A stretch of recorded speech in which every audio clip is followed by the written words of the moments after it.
पिछले वीडियो में आप सभी ने देखा कि कैसे बाबा की चीख के बाद नेहा और प्रीति भाग आई थी, लेकिन सामने वही रहस्यमयी लड़की थी। उसने उन दोनों को वार्निंग दी और वो वहां से चली गई। अब आगे। सुबह सुबह जैसे ही नेहा और प्रीति गांव की चौपाल के पास पहुंची, वहां लोगों की भारी भीड़ जमा थी। चारों तरफ अफरा तफरी का माहौल था। ये नजारा देखकर नेहा और प्रीति हैरान रह गईं। दोनों एक दूसरे की ओर देखने लगीं और तेजी से भीड़ की तरफ बढ़ गईं।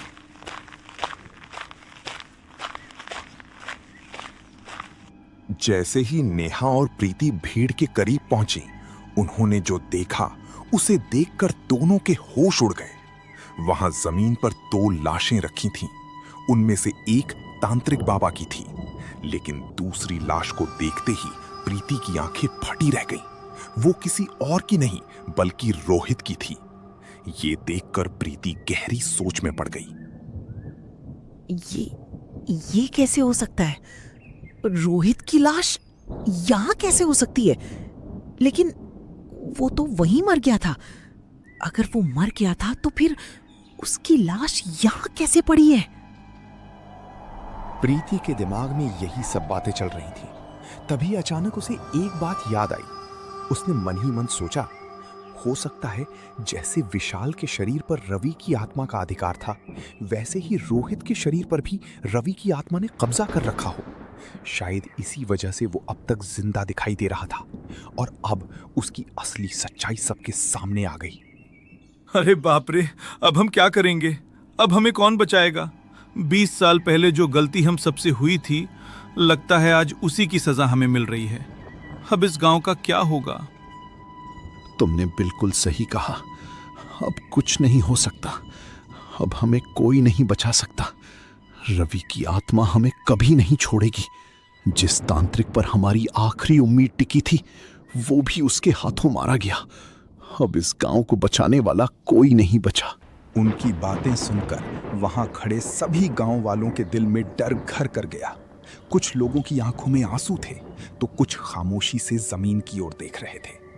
चौपाल में ऐसा सन्नाटा छा गया था कि किसी की भी बोलने की हिम्मत नहीं हो रही थी।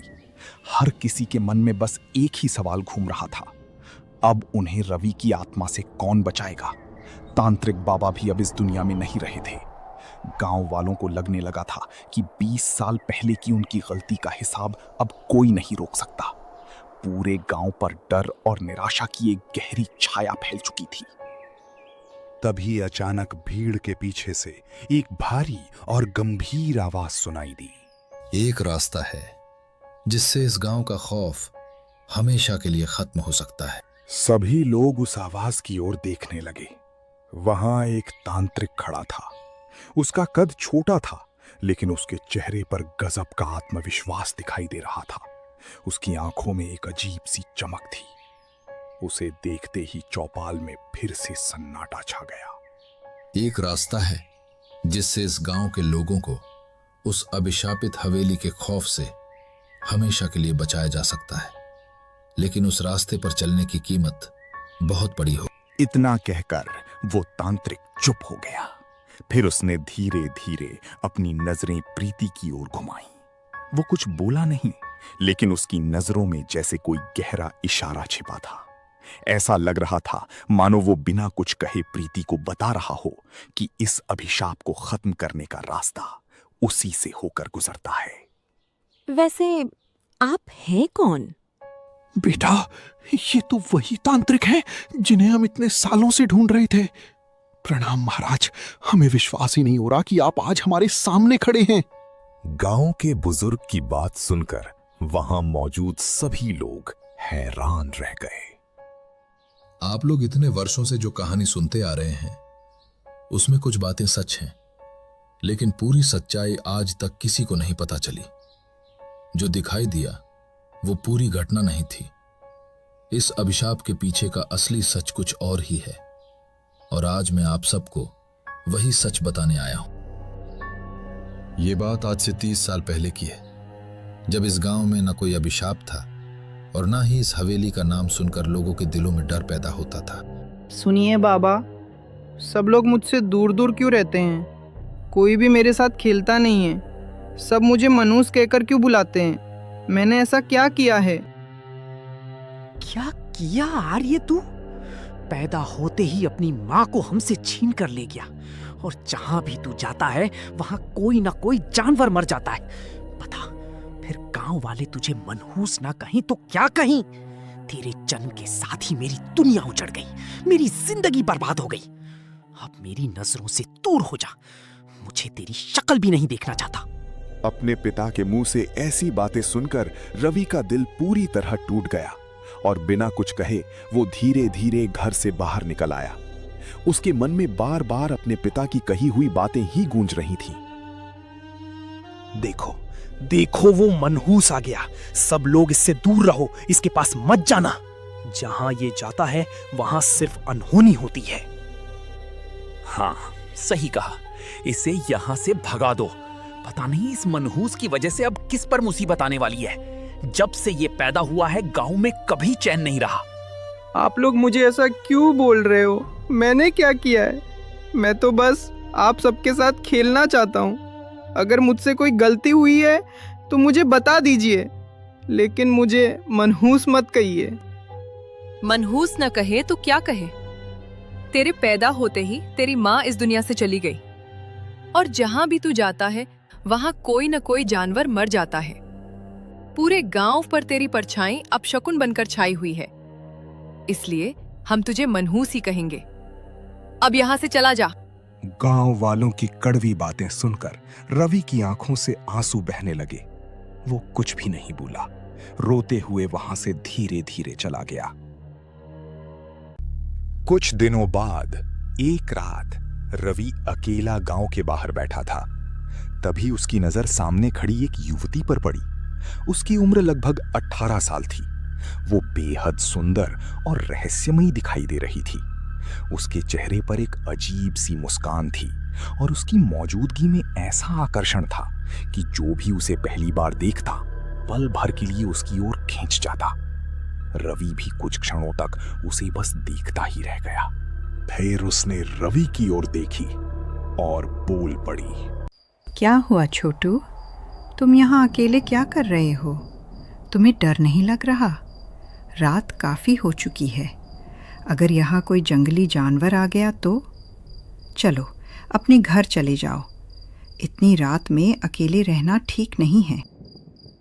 लेकिन रवि ने उसकी किसी भी बात का जवाब नहीं दिया। वो बस चुपचाप जमीन की ओर देखता रहा। आखिर वो जाता भी तो कहां? घर लौटता तो उसके अपने ही उसे चैन से जीने नहीं देते। अरे क्या हुआ? तुम इतने उदास क्यों बैठे हो? अगर कोई बात तुम्हें परेशान कर रही है तो मुझे बता सकते हो। कभी कभी अपना दर्द किसी से बांट लेने से मन हल्का हो जाता है। मैं तुम्हारी बात सुनूंगी।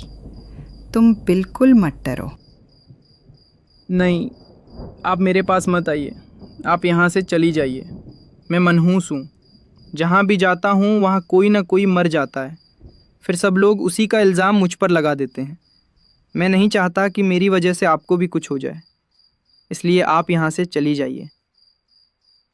रवि की मासूम बातें सुनकर उस रहस्यमयी लड़की के चेहरे पर हल्की सी मुस्कान आ गई। वो कुछ पल तक चुपचाप उसे देखती रही। नहीं नहीं छोटू, तुम मनहूस नहीं हो। जो लोग तुम्हें मनहूस समझते हैं, असली मनहूस तो वही हैं। किसी मासूम बच्चे को बिना सच्चाई जाने दोष देना सबसे बड़ा पाप है। तुमने कोई गलती नहीं की है। एक दिन सबको सच्चाई का पता चलेगा और उसी दिन उन्हें अपनी सोच पर पछतावा होगा। उस दिन के बाद रवि की जिंदगी पूरी तरह बदल गई। अब वो हर दिन और हर रात उसी रहस्यमयी लड़की के साथ समय बिताने लगा। पहली बार उसे ऐसा महसूस हुआ कि इस दुनिया में कोई है जो उसे समझता है और बिना किसी डर या नफरत के उससे बात करता है। धीरे धीरे समय बीतता गया। देखते ही देखते 13 साल गुजर गए और रवि अब 18 साल का हो चुका था। लेकिन सबसे अजीब बात यह थी कि वो रहस्यमयी लड़की बिल्कुल भी नहीं बदली थी। इतने साल बीत जाने के बाद भी वो ठीक वैसी ही दिखती थी जैसी पहली बार रवि से मिलने के समय थी। उसका चेहरा, उसकी मुस्कान और उसकी उम्र मानो समय के साथ कभी बदली ही ना हो। ये बात रवि को कई बार सोचने पर मजबूर कर देती थी। एक बात पूछूं, इतने साल बीत गए, मैं तो बड़ा हो गया हूं, लेकिन आप आज भी बिल्कुल वैसी ही दिखती हैं जैसी पहली बार मिली थी। आपकी उम्र आखिर बढ़ती क्यों नहीं? हर सवाल का जवाब सही समय पर मिलता है रवि। अभी इतना ही जान लो कि मैं तुम्हें कभी धोखा नहीं दूंगी। जिस दिन तुम्हें मेरे बारे में सब कुछ जानना होगा, उस दिन मैं खुद तुम्हें पूरी सच्चाई बता दूंगी। तब तक मुझ पर भरोसा रखो। ठीक है, मैं समझ गया। आप कुछ भी नहीं बताने वाली। चलिए ये सब छोड़िए, अपना नाम बताइए। अब ये मत कह दीजिएगा कि अब इसका भी टाइम आएगा तब बताऊंगी। रवि की बातें सुनकर कुछ देर चुप रहती है, फिर प्यार से बोलती है। शोभा, शोभा है मेरा नाम। इतना ही बोली थी कि एक गांव वाला तेजी से बोलता हुआ आता है। अरे सुनो, सब लोग जल्दी चौपाल की तरफ चलो। गांव के बाहर एक लड़की का लाश मिला है। पूरे गांव में हड़कंप मच गया है।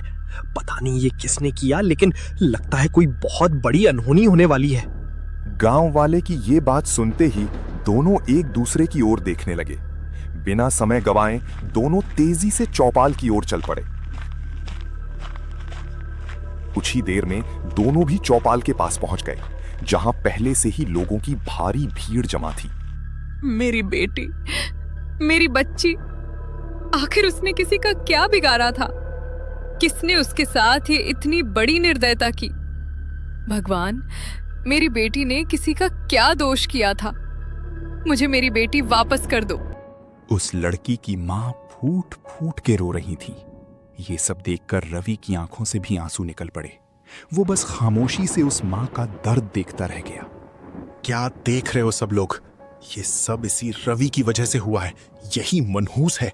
जहां ये रहता है वहीं मौत और अनहोनी उसका पीछा करती है। हाँ, बिल्कुल सही कह रहे हो। जब से ये मनहूस हमारे गांव में है, तब से गांव में सिर्फ अनहोनी ही हो रही है। अब इसे यहां से निकाल देना चाहिए।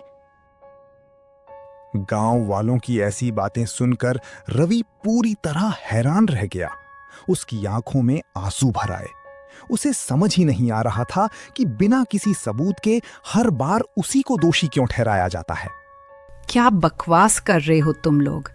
हर बार बिना कुछ जाने, बिना कोई सबूत देखे, हर गलती का दोष रवि पर क्यों डाल देते हो? आखिर कब तक एक बेगुनाह इंसान को मनहूस कहकर उसकी जिंदगी बर्बाद करते रहोगे? तू चुप रह चुड़ैल, तू भी इसके जैसी ही है। इतने साल बीत गए लेकिन तू आज भी एक जवान लड़की जैसी दिखती है। मुझे तो पूरा यकीन है कि तुम दोनों ने मिलकर ही इस बच्ची की जान ली है। गांव वाले की ऐसी बातें सुनकर शोभा का गुस्सा 7वें आसमान पर पहुंच गया। उसकी आंखें गुस्से से लाल हो गईं और ऐसा लग रहा था मानो वो किसी भी पल अपना आपा खो देगी। तभी अचानक उस लड़की की मां रोते हुए आगे बढ़ी और बोल पड़ी। मनहूस, तुझे तो मर जाना चाहिए था। मेरी बच्ची ने तेरा क्या बिगाड़ा था? हमने तुझसे कितनी बार कहा था कि इस गांव से चला जा, लेकिन तू हमारी एक भी बात नहीं माना। तू तो हमें पूरी तरह बर्बाद करना चाहता है। पैदा होते ही तूने अपनी माँ को हमसे छीन लिया और अब मेरी मासूम बेटी भी हमसे छिन गई। उस लड़की की मां की बातें सुनकर दोनों वहां से बिना कुछ बोले चल दिए, लेकिन शोभा की आंखें पूरी तरह लाल और काली हो गई थीं, मानो वो इंसान ही ना हो। अगली सुबह रवि की लाश उसके घर में रखी थी। वहां उसके परिवार वाले और कुछ गांव वाले मौजूद थे। लगता था कि पिछली रात की बातों से टूटकर रवि ने अपनी जान दे दी थी। लेकिन हैरानी की बात यह थी कि उसके परिवार वालों के चेहरे पर जरा भी दुख नहीं था। आखिरकार ये मनहूस हमारे घर से हमेशा के लिए चला गया। अब कम से कम इस घर में कोई अनहोनी तो नहीं होगी। उसके पिता के मुंह से ऐसी बातें सुनकर वहां खड़े कुछ गांव वाले भी चुप हो गए। किसी ने रवि के लिए आंसू नहीं बहाए। ऐसा लग रहा था जैसे उसकी मौत का किसी को कोई दुख ही नहीं था। उसके अगले ही दिन रवि के घर में एक के बाद एक 3 लोगों की मौत हो गई। पूरे गांव में ये खबर आग की तरह फैल गई और धीरे धीरे गांव के लोगों के दिलों में डर पैदा होने लगा। रवि के पिता इन सब से परेशान होकर मुझे अपने घर बुलाया और मुझसे बहुत ही गंभीरता से बात करने की इच्छा जताई। उन्होंने कहा कि कुछ जरूरी बातें हैं जो वे आमने सामने बैठकर ही समझाना चाहते हैं, इसलिए मैं थोड़ी देर बाद उनके घर चला गया। जब मैं रवि के पिता के घर पहुंचा तो उनके चेहरे पर डर साफ दिखाई दे रहा था। उन्होंने मुझे देखते ही कहा, महाराज, हमारे घर में ये सब अचानक कैसे हो गया? मुझे डर है कि इसके पीछे रवि की आत्मा है। आप किसी तरह हमें इससे बचा लीजिए। उसी वक्त मैंने उनसे कहा कि अब सिर्फ एक ही रास्ता बचा है। मुझे रवि की आत्मा को अपने वश में करना होगा, तभी इस अभिशाप को रोका जा सकता है। मैंने किसी तरह उसकी आत्मा को अपने वश में कर लिया। करीब 2-3 साल तक उसकी आत्मा मेरे काबू में रही, लेकिन ये बात आज से लगभग 15 साल पुरानी है। उसके बाद रवि की आत्मा मेरे कब्जे से आजाद हो गई।